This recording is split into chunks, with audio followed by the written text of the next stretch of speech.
c'est la capacité de répondre à la souveraineté des États. Depuis très longtemps, on s'est engagé dans un processus où Thales est anglais en Angleterre, est australien en Australie, est allemand en Allemagne.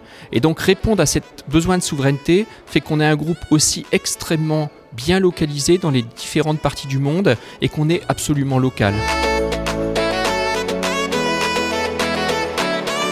Clairement, le groupe Thales est un groupe technologique, mais un groupe technologique qui est diversifié.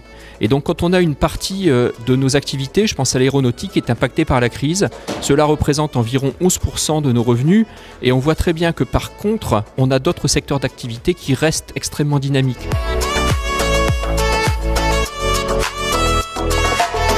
Je pense en particulier au transport aérien, où on va bâtir le futur d'une façon différente de ce que l'on a fait aujourd'hui.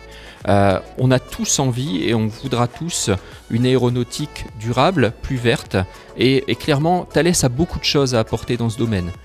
Je pense en particulier à tout ce qui est l'avionique, des nouvelles générations de cockpits qui vont être moins lourdes, qui vont être aussi capables de décharger en fait le travail des pilotes. C'est des nouvelles générations de senseurs qui vont permettre de rendre les vols plus sûrs.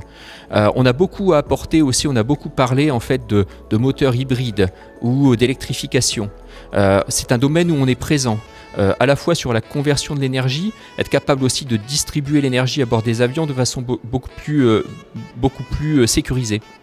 Et enfin, le dernier point, qui est sans doute le plus important, c'est clairement que si on veut réduire en fait les consommations énergétiques des avions, il faut le faire au travers de l'avion lui-même, il faut le faire au travers des moteurs, c'est bien évident, mais il faut le faire au travers du système. Et ça, c'est pas dans un horizon qui est très loin, on parle de 2025.